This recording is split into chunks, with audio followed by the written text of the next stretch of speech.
Chinese noodles recipe রান্না করব soybean. তো আশা করি আপনাদের বাড়িতে অনেকবার বানিয়েছেন, বাট একদম ঘরের উপকরণ দিয়ে আমি আপনাদেরকে রান্না করে দেখাবো চাইনিজ নুডলস রেসিপি।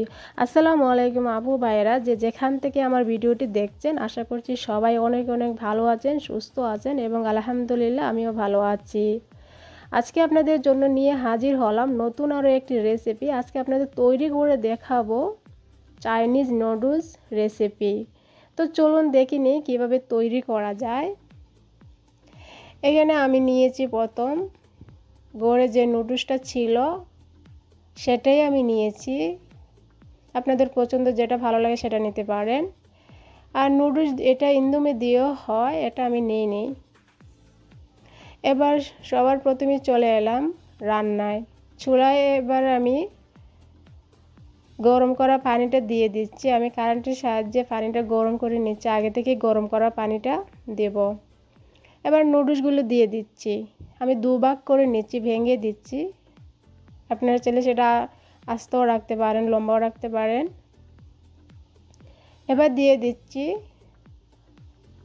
1 টেবিল চামচ পরিমাণ রান্নার তেল, সাদা তেল, সয়াবিন তেল বলে এটা।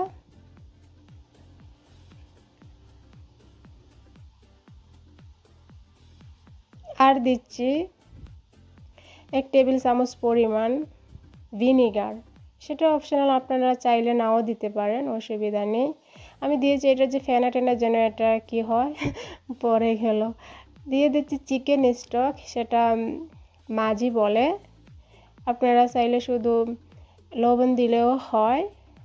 তা আমি এটা দিয়েছি, লবণে একটু দিয়ে দিচ্ছি ছোটো চামচে আধা চামচ। এবার আমি একটা স্টিলের প্লেটে 1 টেবিল চামচ পরিমাণ সয়াবিন তেল দিয়ে এটা মেখে নেব। এবার হয়ে গেছে আমার সিদ্ধ নুডলসটা আমি এবার এই প্লেটে সেকে রেখে দেব। নুডলসগুলো অনেক হয়েছে, তো অর্ধেক রান্না করব আর বাকিগুলো রেখে দিব। প্লেটে আমি রেখে দিয়েছি। এবার চলুন কি কি ভেজিটেবল সবজি আমি নিয়েছি সেটাই দেখে নেন। এখানে সবজি আমি নিয়েছি ক্যাপসিকাম, বাঁধাকপি, বিনস, এটা এই যে দেখতে পাচ্ছেন আমি লম্বা লম্বা করে কেটে নিয়েছি। টমেটো, এই যে গাজর, হ্যাঁ গাজরটা আমি আমার পছন্দ মতো আমি কেটে নিয়েছি। চিলি নিয়েছি, এই যে এটার সাহায্যে আমি আমার মতন করে কেটে নিয়েছি। আশা করি এটা বুঝতে কোনো অসুবিধা হয়নি। আমি এভাবেই চেলে নিয়েছি, আপনারা আপনাদের পছন্দ মতো কেটে নিতে পারেন। এবার চলে এলাম ফাইনালি রান্নার জন্য কি কি নিয়েছি। এখানে নিয়েছি পেঁয়াজটা দেখতেই পাচ্ছেন আমি কিভাবে কেটে নিয়েছি।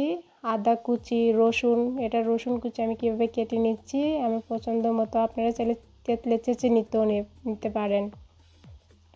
এবার বানাবো সস। এখানে আমি নিয়েছি ডার্ক সয়া সস, কেচাপ, তো আমি আমার পছন্দ মতো নিয়েছি। আপনারা আপনাদের যেটা দিতে ভালো লাগে সেটাই দিতে পারেন। এখানে নিয়েছি আধা চামচ পরিমাণ কালো গোলমরিচ পাউডার, আধা চামচ পরিমাণ লবণ। এবার একটু পানি দিয়ে আমি এটাকে রেখে দিব। এবার ফাইনালি রান্না চলে এলাম, সব শেষ রান্না। তো সবার শেষে রান্না যে আমি প্রথমে এখানে দিয়ে দিছি 1 টেবিল চামচ পরিমাণ বাটার ঘি। আপনারা চাইলে সাদা তেল দিতে পারেন। এটা বাটার ঘিটা দিয়েছি, খুব সুন্দর একটা স্মেল গ্রান আসবে। এবার আদা কুচি, রসুন কুচি এক এক করে দিয়ে দেব। 2-3 মিনিট আমি হালকা একটু ভেজে নিব। আমি কেন দিয়েছি রসুন কুচি, আদা কুচি, সুন্দর একটা গ্রান আসবে এই জন্য সবার প্রথমে দিয়েছি। এবার পেঁয়াজ কুচিটা দিয়ে দিব।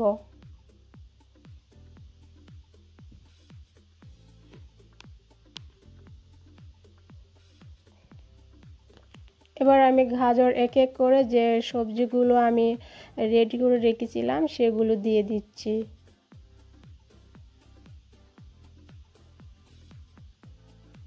আমি 2-3 মিনিট একটু নেড়ে চেড়ে নিচ্ছি।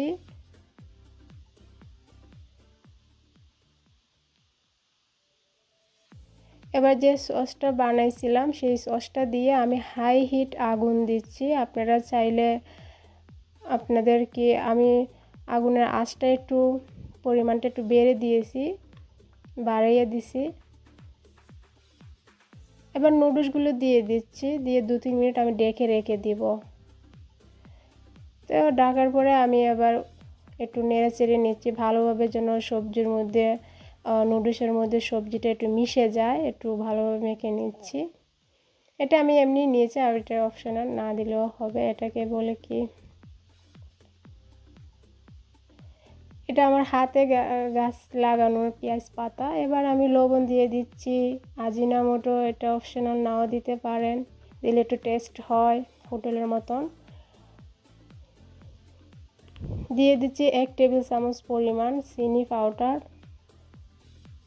চিনি দিলে একটু টেস্ট হয়, সুন্দর একটা ঘ্রাণ আসবে। তো দিয়ে দিছি আমি, এবার দিয়ে দিচ্ছি পেঁয়াজ পাতা। তো আবার আমি 2-3 মিনিট রান্না করে নিব। তো আমার রান্নাগুলো হয়ে গেছে, আপনারা দেখতেই পাচ্ছেন রেডি হয়ে গেছে। যদি ভিডিওটি ভালো লাগে সবাই সাবস্ক্রাইব করবেন। আশা করি সবাই অনেক অনেক ভালো থাকবেন। আল্লাহ হাফিজ। আবারও নতুন কিছু নিয়ে আসবো, আর আমার জন্য দোয়া করবেন।